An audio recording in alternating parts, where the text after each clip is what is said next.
आप सब लोगों को मेरा नमस्कार। आज हम इस लोकसभा चुनाव के लिए केजरीवाल की 10 गारंटियों का ऐलान करने जा रहे हैं। मैं समझ सकता हूं कि आप लोग कहेंगे कि चुनाव तो शुरू हो चुके हैं, बहुत लेट है, हम मानते हैं, लेकिन मेरी गिरफ्तारी की वजह से इसमें थोड़ी सी देरी हुई है। अभी भी कई चरण चुनावों के बाकी हैं।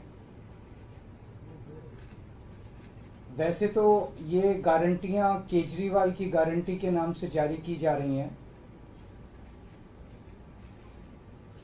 मैंने अपने इंडिया गठबंधन के दूसरे साथियों से इसके बारे में अभी चर्चा नहीं की है, लेकिन जिस किस्म की गारंटी है, मेरा विश्वास है कि इंडिया गठबंधन के किसी भी सदस्य को इसके बारे में परेशानी नहीं होगी। लेकिन ये केजरीवाल की गारंटी है, तो मैं इसकी गारंटी लेता हूं कि मैं अब इंडिया गठबंधन की सरकार बनने के बाद इन सब गारंटियों को मैं अपने सभी साथियों से पूरी करवाऊंगा।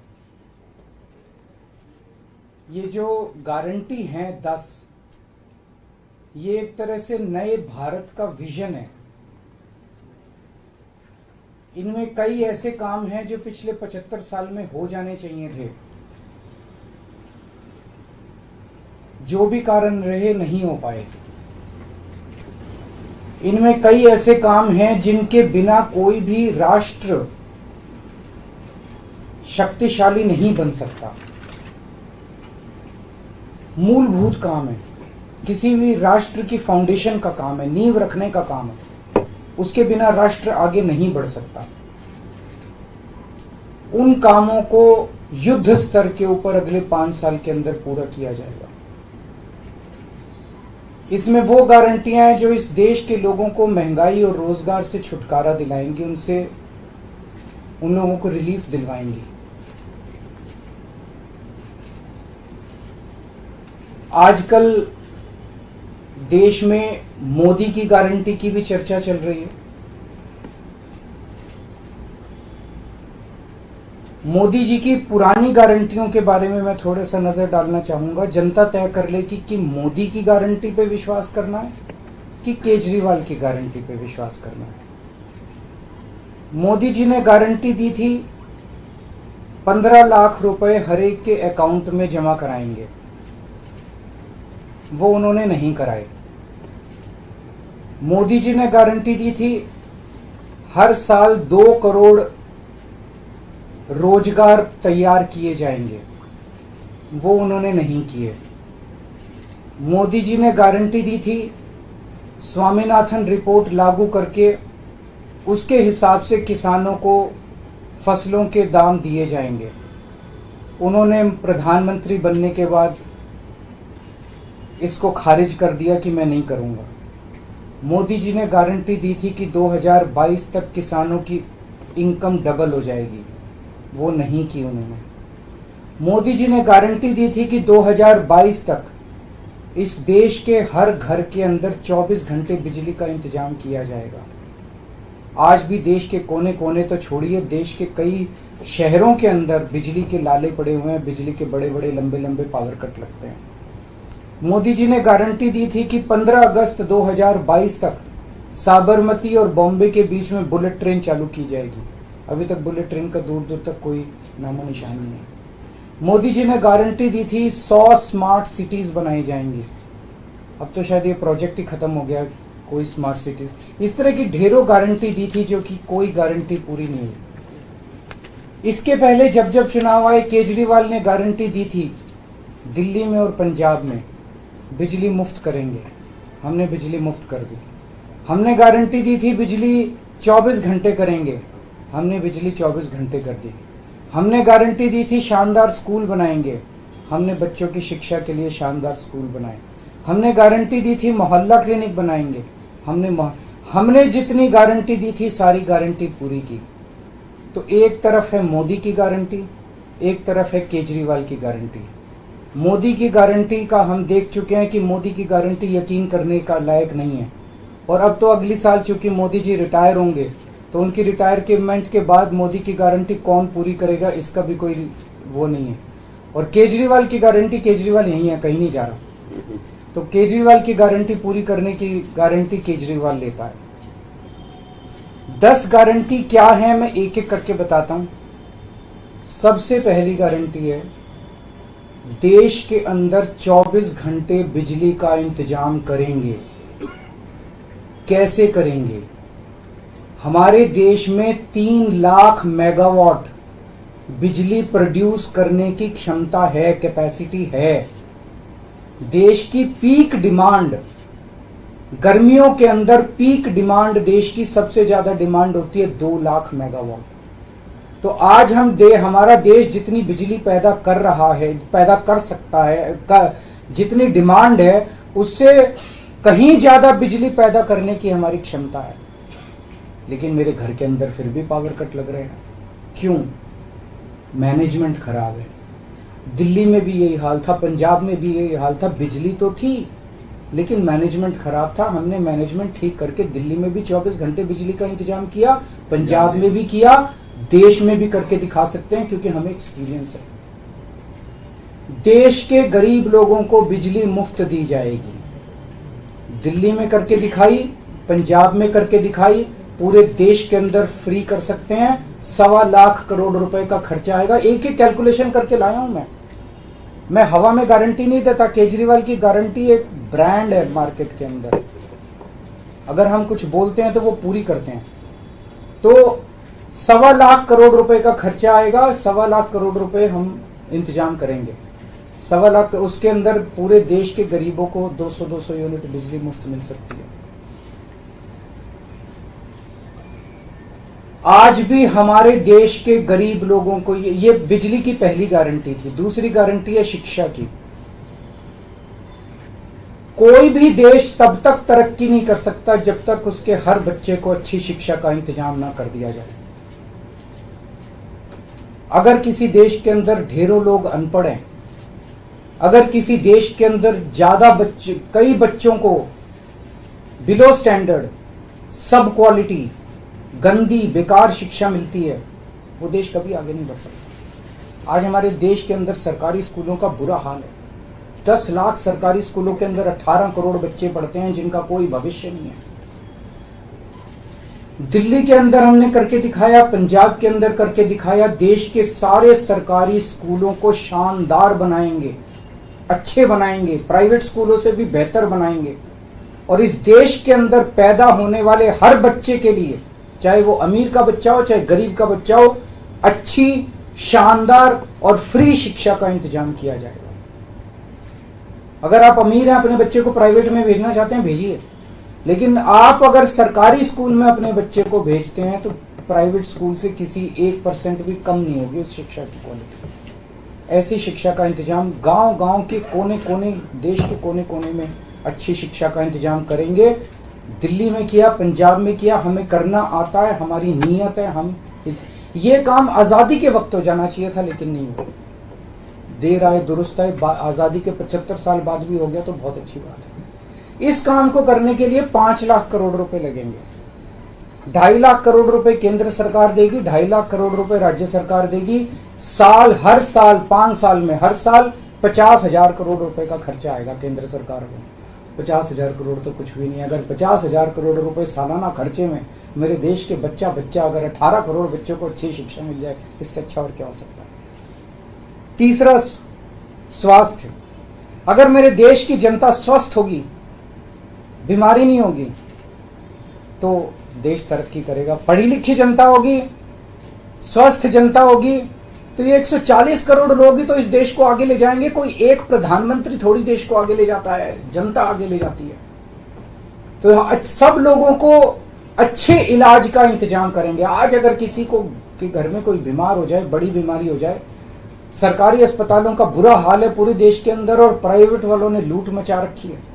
पूरे देश में कोने कोने में, हर गांव में, हर मोहल्ले में मोहल्ला क्लिनिक खोला जाएगा। शानदार डिस्ट्रिक्ट हॉस्पिटल जितने, उनको मल्टी स्पेशलिटी बना के उनको शानदार प्राइवेट हॉस्पिटल्स की तर्ज पे बनाया जाएगा। और इस देश में पैदा होने वाले हर व्यक्ति का पूरा इलाज मुफ्त होगा। इंश्योरेंस के आधार पे नहीं होगा। ये बहुत बड़ा स्कैम है। जितनी सरकारी राज्य सरकारें, केंद्र सरकार इंश्योरेंस आधारित जो स्कीम बनाती हैं, ये सब बहुत स्कैम है इंश्योरेंस कंपनीज के साथ। हम इंफ्रास्ट्रक्चर क्रिएट करेंगे, कोने कोने के अंदर, गांव गांव के अंदर इंफ्रास्ट्रक्चर क्रिएट करेंगे, हेल्थ इंफ्रास्ट्रक्चर क्रिएट करेंगे, अस्पताल बनाएंगे, मोहल्ला क्लिनिक बनाएंगे, ताकि लोग वहां जाके अपना इलाज करा सकें। और सबका इलाज मुफ्त होगा, चाहे अमीर हो चाहे गरीब हो। इसके लिए भी 5 लाख करोड़ रुपए का खर्चा आएगा। 2.5 लाख करोड़ राज्य सरकार देगी, 2.5 लाख करोड़ केंद्र सरकार देगी। 5 साल के अंदर 5 लाख करोड़ रुपए, हर साल 50-50 हजार करोड़ का खर्चा आएगा। राष्ट्र सर्वोपरि, हमारी चौथी गारंटी। चीन ने हमारे देश की जमीन पे कब्जा कर लिया।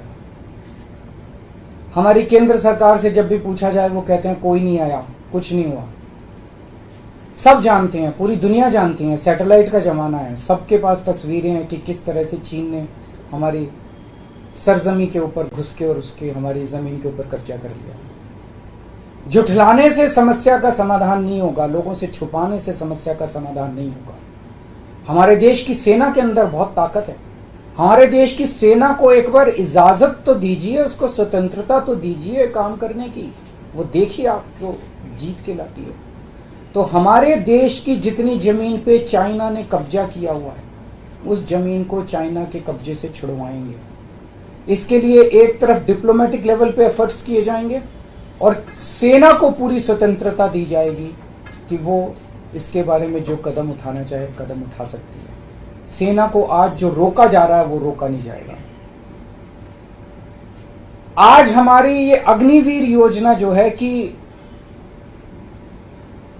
हमारे युवाओं को फौज में भर्ती करके 4 साल के बाद निकाल दिया जाता है। लोगों की एक ओनरशिप नहीं बनती। 4 साल के बाद अगर आप निकाल देंगे तो एक तरह से हम सेना को सबसे कटिंग एज लेवल के ऊपर हम कमजोर कर रहे हैं। ये अग्निवीर योजना सेना के लिए भी बहुत हानिकारक है और जो बच्चे युवा हमारे अग्निवीर बन के जा रहे हैं वो लोग भी बहुत त्रस्त हैं। अग्निवीर योजना को बंद किया जाएगा। जितने बच्चों को अभी तक अग्निवीर में शामिल किया जाए उनको पक्का डिक्लेयर किया जाएगा। उनको पक्का राष्ट्रीय सम्मान भी नहीं मिलता संस्कार के समय, तो उनको पक्का किया जाएगा, उनको पक्का डिक्लेयर किया जाएगा। और सेना के अंदर ये ठेकेदारी के ऊपर एक तरह से कच्चे में अग्निवीर तो कच्ची नौकरी हुई ना, कच्ची नौकरी ये बंद की जाएगी और वापस पक्के के अंदर बच्चों को लिया जाएगा। और सेना को ये अग्निवीर योजना लाए थे क्योंकि केंद्र सरकार का मानना था कि सेना के ऊपर उनकी तनख्वाह और उनकी पेंशन के ऊपर पैसा ज्यादा खर्च हो रहा है। सेना के ऊपर, उस देश की सुरक्षा के ऊपर जितना पैसा खर्च करने की जरूरत है उतना पैसा खर्च किया जाएगा। देश की सुरक्षा के साथ खिलवाड़ नहीं किया जा सकता। छठी गारंटी किसानों के लिए। किसानों को आप इज्जत की जिंदगी दे सकते हैं अगर आप उनको उनकी फसलों के पूरे दाम दे दें। किसान कोई भीख नहीं मांग रहा, किसान अपना हक मांग रहा है। किसान अपनी बारिश में, धूप में मेहनत करके और अपनी फसल उगाता है और उसके बाद जब उसको फसलों के पूरे दाम नहीं मिलते तब वो अपने ऋण नहीं चुका पाता, आत्महत्या करने के लिए मजबूर होता। अगर आप उसकी फसलों के दाम सुनिश्चित कर दें तो किसान को आपसे कोई फेवर नहीं चाहिए। स्वामीनाथन रिपोर्ट के आधार के ऊपर किसानों को उनकी फसलों के पूरे, सभी फसलों के पूरे दाम एमएसपी के आधार पर पूरे दाम दिलवाए जाएंगे। 7वीं गारंटी, दिल्ली को पूर्ण राज्य का दर्जा दिलवाया जाएगा, जो दिल्ली वासियों को कई दशकों से दिल्ली के लोगों का हक है। बेरोजगारी, आज पूरे देश का युवा बेरोजगारी से त्रस्त है। इसके लिए हमने बहुत डिटेल्ड प्लानिंग की है। हमारे मंत्रियों ने, हमारी टीम ने बैठ के, सब लोगों ने बैठ के कि 1 साल के अंदर 2 करोड़ रोजगार का इंतजाम किया जाएगा ताकि हमारे युवकों को बेरोजगारी से निकाला जा सके। ये प्रोडक्टिव और इफेक्टिव एम्प्लॉयमेंट होगी। भ्रष्टाचार, बीजेपी की वॉशिंग मशीन को चौराहे के ऊपर खड़ा करके तोड़ा जाएगा। बीजेपी की वॉशिंग मशीन इस देश का भ्रष्टाचार का सबसे बड़ा कारण है।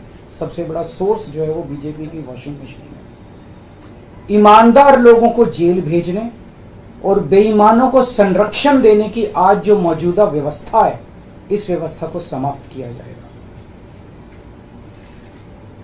दिल्ली और पंजाब में जिस तरह से हमने भ्रष्टाचार पे दोनों लेवल पे, छोटे लेवल का भ्रष्टाचार और बड़े लेवल का भ्रष्टाचार हमने जो वार किया है, उसी लेवल पे इफेक्टिव तरीके से पूरे देश को भ्रष्टाचार से निजात दिलवाई जाएगी। और 10वीं और आखिरी गारंटी व्यापारियों के लिए, अगर किसी देश के अंदर व्यापारी और उद्योगपति खुल के व्यापार नहीं कर सकते, अपने व्यापार को नहीं बढ़ा सकते, तो वो देश कभी तरक्की नहीं कर सकता।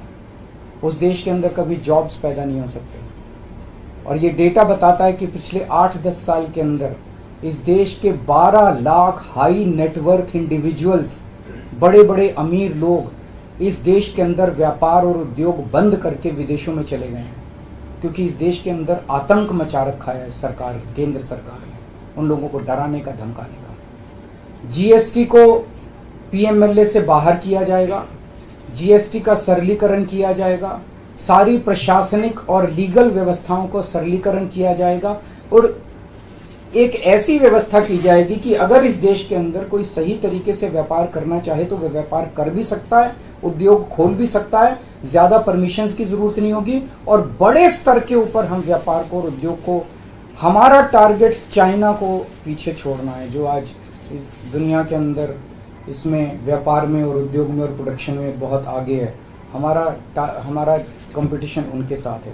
तो इसके लिए सभी व्यापारियों को, उद्योगपतियों को आगे बढ़ने का मौका दिया जाएगा। ये हम लोगों की 10 गारंटी है और मजबूत गारंटी है और मैं समझता हूं कि देश को इन सब उससे तरक्की मिलेगी। अगर आपके कोई प्रश्न आपने वॉशिंग मशीन वाली बात कही, तो क्या इसका मतलब है कि जो कार्रवाई हो रही है वैसी कार्रवाई आप लोग करेंगे? नहीं, हम कह रहे हैं वॉशिंग मशीन तोड़ेंगे। हम ये कह रहे हैं कि आज ईमानदार लोगों को पकड़ पकड़ के जेल भेजा जा रहा है, बेईमानों को वो अपनी पार्टी में शामिल करके संरक्षण देते हैं और उनको ईडी और सीबीआई के केस में, ये व्यवस्था बंद की जाएगी। जो असली बेईमान है, जिन्होंने असली में बेईमानी की है, उन लोगों को पकड़ा जाएगा। इस तरह से पॉलिटिकल तरीके से विक्टिमाइजेशन बंद किया जाएगा। प्रधानमंत्री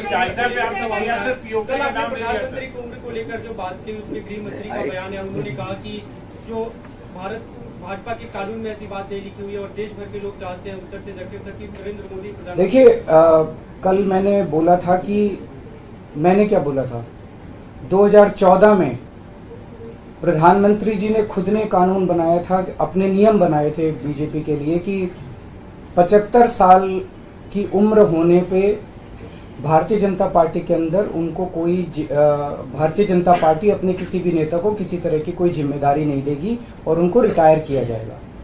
उस नियम के आधार पे आडवाणी जी को रिटायर किया गया, मुरली मनोहर जोशी जी को रिटायर किया गया, सुमित्रा महाजन जी को रिटायर किया गया, यशवंत सिन्हा जी को रिटायर किया गया, रीता बहुगुणा जोशी जी को रिटायर किया गया, संतोष गंगवार जी को, कई लोगों को रिटायर किया गया, यशवंत सिन्हा जी को रिटायर किया गया। तो कल जब मैंने कहा कि उस नियम के हिसाब से 17 सितंबर 2025 यानी कि अगले साल प्रधानमंत्री जी जब 75 साल के हो जाएंगे तो वो भी रिटायर हो जाएंगे, जब मैंने ऐसे कहा तो कल मैंने देखा कि बीजेपी के बहुत सारे नेताओं ने ये कहा कि वो नियम 75 साल वाला मोदी जी के ऊपर लागू नहीं होता। तो मैं समझता हूं कि जब भी ऐसा कुछ होता है, जब किसी पार्टी के सबसे बड़े नेता के ऊपर कोई टिप्पणी की जाती है तो जाहिर तौर पे उनकी पार्टी के लोग उनको उनके समर्थन में बोलते हैं। लेकिन मैं समझता हूं कि प्रधानमंत्री जी ने कुछ नहीं बोला अभी। उनकी पार्टी के नेता कह रहे हैं कि नहीं, हम उनको रिटायर नहीं होने देंगे, ये उनकी भावना है, उनके पार्टी के नेताओं की भावना है। प्रधानमंत्री जी ने जो नियम बनाया जिसके तहत आडवाणी जी को रिटायर किया गया, मैं समझता हूं कि प्रधानमंत्री जी किसी भी हालत में उस नियम को अपने ऊपर लागू होने से नहीं रोकेंगे। वो ऐसा नहीं कहेंगे कि उस जिस नियम में आडवाणी जी रिटायर हुआ मैं उस नियम पे अपने ऊपर नहीं, या तो प्रधानमंत्री जी कह दें कि वो नियम अब मेरे ऊपर लागू नहीं होगा, आडवाणी जी के लिए बनाया था वो, या तो वो कह दें। लेकिन मैं नहीं समझता कि प्रधानमंत्री जी ऐसा कहेंगे। तो जाहिर तौर पे बाकी नेता सारे सपोर्ट कर रहे हैं उनको, लेकिन प्रधानमंत्री जी तो रिटायर होंगे। वो ऐसा, मेरी गुजारिश ये है कि प्रधानमंत्री जी ये बता दें कि उनका सक्सेसर कौन होगा, नहीं तो आपस में मारकाट मचेगी उनके अंदर। दूसरी चीज, एक और चीज है, कल मैंने जो कहा कि वन लीडर वन नेशन का जो वन नेशन वन लीडर का जो उनका वो आइडिया चल रहा है, उसके तहत एक तरफ वो विपक्ष के सारे नेताओं को जेल भेज रहे हैं और अपनी सारी पार्टी के सारे नेताओं की राजनीति खत्म कर रहे हैं। शिवराज सिंह चौहान जी की, वसुंधरा राजे की, डॉक्टर रमन सिंह को राजनीति से गायब खत्म कर दिया, खट्टर साहब को कर दिया। और अब जब मैंने जनता से पूछा, सारी जनता बोली योगी जी का अगला नंबर है। तो कल इनकी पार्टी के सारे नेताओं ने मोदी जी के लिए तो कहा कि मोदी जी पे 75 साल वाला लागू नहीं होगा, लेकिन एक भी नेता ने ये नहीं कहा कि योगी जी को नहीं हटाया जाएगा। तो एक तो ये पक्की हो गई पिछले 24 घंटे में बात कि अगले 2 महीने के अंदर योगी जी को उत्तर प्रदेश के सीएम से हटाया जा रहा है। इस देश के बच्चे बच्चे की जुबान पे ये था कि योगी जी को अगले 2 महीने में चुनाव जीतते ये लोग हटाएंगे। तो ये बात तो कल पक्की होगी कि योगी जी को हटाया जा रहा है। सर, आपने अक्साई चीफ का नाम लिया तो पीओके का नाम नहीं लिया, पीओके पे क्या रणनीति रहेगी हमारी? बिल्कुल, वो इसका हिस्सा है, भारत का हिस्सा है, उसको भी वापस लेके रहेंगे। आप पीएम की गारंटी के सापेक्ष अपनी गारंटी लाए हैं, आपने अपने कुलीग से भी बात नहीं की। सबसे बात करके लाया हूं मैं। जो इंडिया अलायंस है आपको नहीं, मैं सहमत हूं, मैं उसके लिए माफी मांगता हूं। मैं इंडिया अलायंस के सभी पार्टनर से, क्योंकि समय कम था, चुनाव आधा बीत चुका है, मैं माफी मांगता हूं उनसे। लेकिन मैं समझता हूं कि स्कूल खोलने पे, अस्पताल खोलने पे उनको आपत्ति नहीं होनी चाहिए और मैं समझता हूं उनसे जब मौका गारंटी है आपकी, तो क्या लगता है कि चुनाव बाद अगर इंडिया गठबंधन आता है तो आपकी पीएम पद के लिए ना, मैं पीएम पद में, लेकिन जो भी सरकार बनेगी उस सरकार से मैं करवा के लाऊंगा, मेरे पे भरोसा करो। Thank you. हाँ, एक गारंटी कर देते हैं।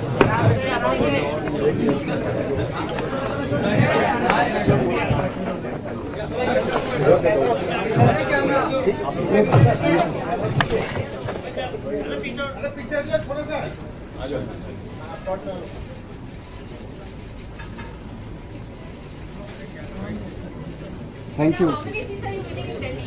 Or you're contesting 22 seats in all, so how many seats are you expecting to win? Delhi में सारी बीजेपी हारेगी सारी जितनी है। माहौल आप एक बार ही जाके देखो, आपको तो, आप तो सारे पत्रकार घूमते ही रहते हो। आज शाम को 2 जगह जा रहा हूँ, मोती नगर और दिल्ली से बाहर। अभी जो फिक्स हुआ है क्या क्या है बता दो।